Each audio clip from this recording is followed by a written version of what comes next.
Thinking series के दूसरे part में आपका स्वागत है। पिछले वीडियो में हमने जाना कि हम नेगेटिव थिंकिंग को पॉजिटिव थिंकिंग में कैसे चेंज कर सकते हैं। इस वीडियो में हम सीखेंगे the power of positive thinking. Tony Robbins, जो अमेरिका के ऑथर, स्पीकर और बिजनेस कोच है, वो कहते हैं कि पॉजिटिव थिंकिंग एक ऐसी चीज़ है जो भावनात्मक और मानसिक दृष्टिकोण से अच्छाई पर फोकस करती है और जो परिणाम हमारे लिए अच्छे हैं उसकी उम्मीद लगाते हैं। पॉजिटिव थिंकिंग से हमारी बॉडी पर ना सिर्फ साइकोलॉजिकल इफेक्ट्स बल्कि फिजिकल इफेक्ट्स भी होते हैं। पॉजिटिव थिंकिंग से हमारी स्ट्रेस लेवल कम हो जाती है और हमारी फिजिकल और मेंटल हेल्थ में सुधार आता है।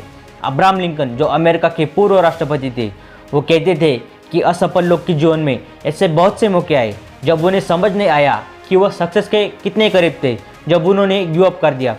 पॉजिटिव थिंकिंग का बेस्ट एग्जाम्पल खुद अब्राहम लिंकन है। शायद ही कोई ऐसा इंसान हो जो अपने जीवन में इतनी असफलताओं और तकलीफों के बावजूद भी अपनी पॉजिटिव थिंकिंग और मेहनत के बलबूते पर इस मुकाम पर पहुंचा हो। उनके बचपन में उन्हें गरीबी के कारण घर के लिए दर दर भटकना पड़ा। गरीबी के चलते अब्राहम के पिता उनके पढ़ाई से नाखुश थे। इसी वजह से ना चाहते हुए भी अब्राहम को अपनी पढ़ाई छोड़नी पड़ी, लेकिन उन्होंने हार नहीं मानी। वो अपने दोस्तों से किताबें मांगकर पढ़ाई करते थे। जब वे 9 साल के थे तब उनकी माँ की मृत्यु हो गई। गरीबी के चलते उन्होंने अपनी खुद की नाव बनाई और उसे चलाकर वो अपना गुजारा करने लगे। उसके बाद उन्होंने एक दुकान पर काम करना शुरू किया। वहाँ पर काम करते करते उन्होंने अपने खुद के दम पर बिना किसी कॉलेज के अपनी लॉ की पढ़ाई शुरू की। कुछ दिनों बाद उन्हें पोस्ट मास्टर की जॉब मिल गई। वहाँ पर काम करते करते उन्होंने गरीबों की तकलीफ देखकर राजनीति में आने का सोचा, लेकिन पहले इलेक्शन में वो बुरी तरह से हार गए। साथ ही पोस्ट मास्टर की जॉब भी छूट गई और वो जिस लड़की से शादी करना चाहते थे उसकी मृत्यु हो गई।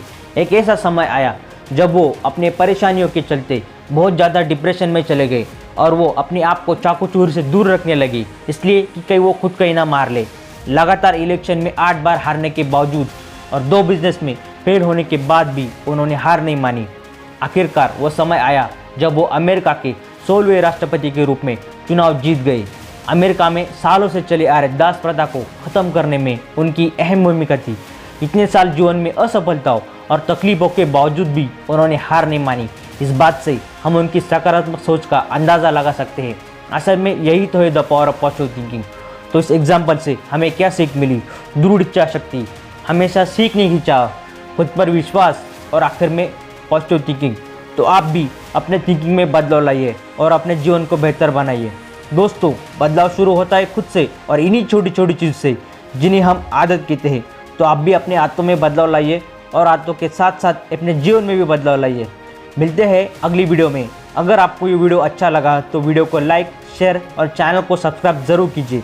Remember, together we can.